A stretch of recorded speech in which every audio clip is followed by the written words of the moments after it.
नमस्कार बच्चों, आपका स्वागत है मेरा यूट्यूब चैनल मैं सीतामढ़ी झा में। इस वीडियो में हम मिशन गणित का दिनांक 14 अगस्त 2024 का क्लास 10 का वर्कशीट लेकर के उपस्थित हूँ। हमारा टॉपिक है दो चर में रैखिक समीकरण योग ग्राफीय विधि। यानी हम ग्राफीय विधि से जो कंटिन्यू कर रहे हैं उसी को यहाँ पे फिर से हम सॉल्व करेंगे। आपको दिया हुआ दो इक्वेशन दिया हुआ है। पहला इक्वेशन है 2x + 3y = 10 है। तो किसी एक को हम इधर रख लेते हैं। 2x बराबर में हो जाएगा 10 - 3y। तो x बराबर में हो जाएगा 10 - 3y/2। अब इसके दो वैल्यू निकालें। अब इधर वाले में हम बारी बारी से वैल्यू पुट करेंगे। Put y = 0। तो x बराबर क्या हो जाएगा 10 - 0/2 यानी 5। तो x की वैल्यू हमने रखा था, y की वैल्यू 0 रखा था, तो x की वैल्यू 5 आया। अगला है दूसरा है, देखिए जो रखने पे पूरी तरह से कट रहा है तो उस उतना ही ऐड कर दे या घट जोड़ दे y में। तो y बराबर में 2 रखने पर क्या हो जाएगा, और 0 में 2 जोड़ेंगे तो 2 हो जाएगा। तो x बराबर में हो जाएगा 10 - 3 × 2/2। तो ये 4/2 हो जाएगा, यानी 2 हो गया। तो x की वैल्यू भी 2 और y की वैल्यू भी 2। तो पहला तो इसके दोनों पॉइंट निकल गए। अब दूसरा देखते हैं 4x + 8y 4x + 6y 4x + 6y = 20। तो किसी एक को इस साइड रखें। 4x बराबर में हो जाएगा 20 - 6y। तो x बराबर में हो जाएगा 20 - 6y/2 सॉरी 4। अब बारी बारी से हम इसकी वैल्यू पुट करेंगे तो देखेंगे हम 0 भी रख सकते हैं, -1 भी रख सकते हैं। तो रखें x बराबर में -1 रखने पर क्या होगा, x या x बराबर में 0 भी रख, कोई ऐसा नहीं, x बराबर में 0 रखने पर इसको भी आपको दो वैल्यू चाहिए कम से कम, x और y। तो 0 रखेंगे तो सॉरी y बराबर में RHS जो है उसका वैल्यू रखेंगे। y बराबर में 0 रखने पर x बराबर हो जाएगा 20 - 6y/4। तो यानी 6 × 0/4 तो यानी 20/4। तो ये हो जाएगा 5।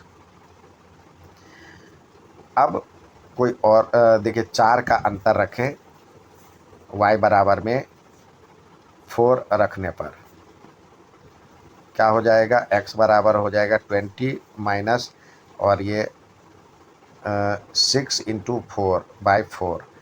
तो ये हो जाएगा 20 - 24/4। तो यानी -4/4। तो -1 बचा।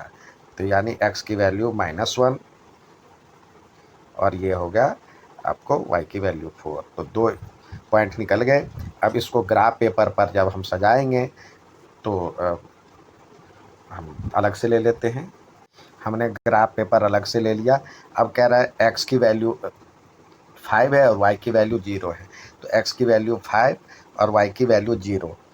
तो ये हमारे पास जो पहला ये था, x की वैल्यू 5 और y की वैल्यू 0। तो x की वैल्यू 5 ये आया, y की वैल्यू तो 0 ये आया, 5 और 0। दूसरा है x की वैल्यू 2 और y की भी वैल्यू 2। यहाँ पे x की वैल्यू 2 और y की भी वैल्यू 2। तो x की वैल्यू 2 और y की भी वैल्यू 2। ये हो गया पॉइंट। अब इसको मिलाते हुए हमने लाइन ड्रॉ किया।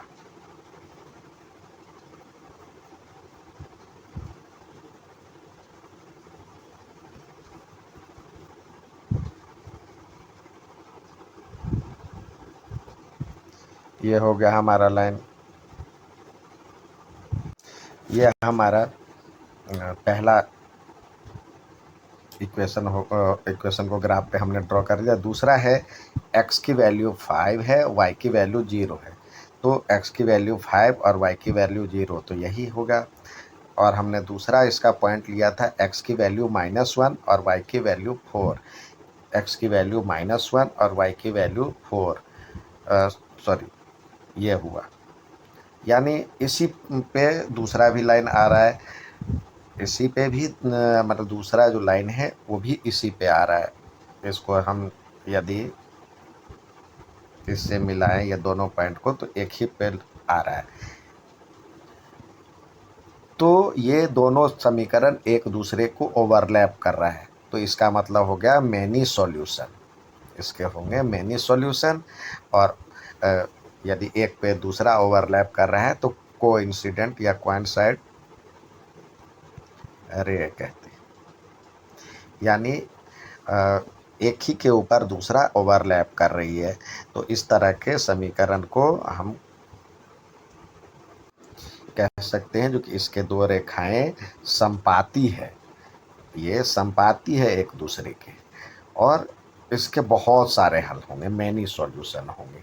अर्थात इसके जो हम हल निकाले थे मैनी सॉल्यूशन, और लाइन जो हो गया कोइंसिडेंट रेज हो गया। उम्मीद है समझ में आएगा। अच्छा लगे तो लाइक सब्सक्राइब शेयर जरूर करें।